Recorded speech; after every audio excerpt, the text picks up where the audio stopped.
Ball, speaking of LaVar Ball, we talked about him in the early episode about the Shaq and stuff. LaVar Ball, he got troubles. He having troubles. His son is rebelling. Now, one son said, I'm just done with him, and Lonzo. Trying to teach the other brother, you might want to start rebelling too. But now he being, is it countersued or sued by their ex-manager, the dude who stole millions from them? Because he trying to say, nah. Well, I don't even think he did this, like, trying to discount that he stole millions.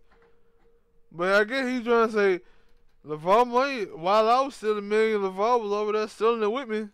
Okay, he's saying, nah. Him snitching. Yeah, okay, he was like, yo, LaVar Ball was using his kids for fame and a check. Like we didn't know that. Yeah, like we didn't know that. And then he was like, yo, LaVar Ball had been caught for mail fraud. Yeah. And what was it? Money laundering. Yeah. LaVar said none of that shit is true, but I'm like, but yeah. And then he was like, yo, that was the thing when he came up with the Big Baller brand. He did that with the thoughts of him being in the front of it, him being the star. But at the same time, we knew that. And if you look at that, it kind of, if something happened badly, I'm guessing this is what I'm going to interpret that he was thinking. If I put myself as the face of it, if something bad happened, they'll blame me for it. They won't blame the boys, even though Lonzo caught the brunt of a lot of that. Yeah, and see, the thing was, I've talked about on this show before about black people having toxic ambition and blind aspiration, where black people live in proximity to white freedom, therefore they think they as free as white people are.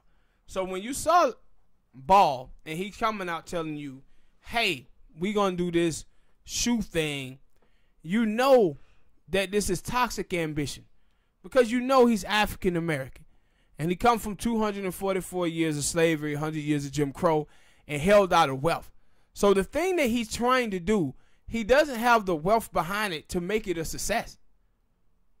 So when he started doing these shoes, at first you seen the first pair, and then all of a sudden when people started talking about the shoes that they was getting, it turned out to be a whole nother shoe.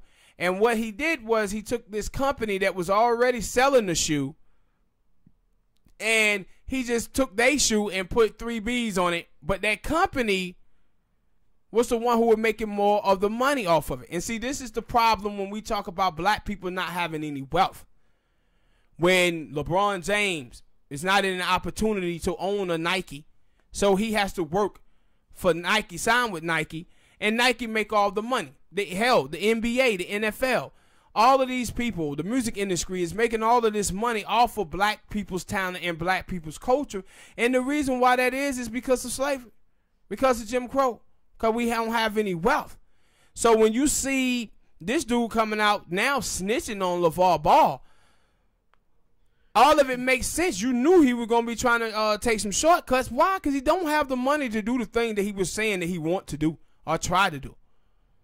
And that's why you see with the shoes and everything, all of that stuff turned bad with him. And he had water. He was selling water bottles. Yeah, that's what I had said. Yo, hold on, man. You going a little too far. Yeah, he was trying to sell all this stuff. I understand the shoes.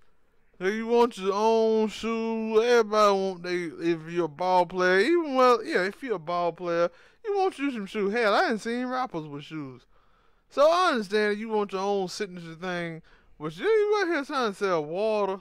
Yeah. You trying to sell water. Yeah, but you could have just went to the water fountain and put it in a bottle and slapped your name on it. Yeah, and that's pretty much what he did. And now I was like, LaVar, you out here tripping. But the thing was, though, is that with us as black people, because of what have happened to us in this country, man, we can only, be pitch men for things.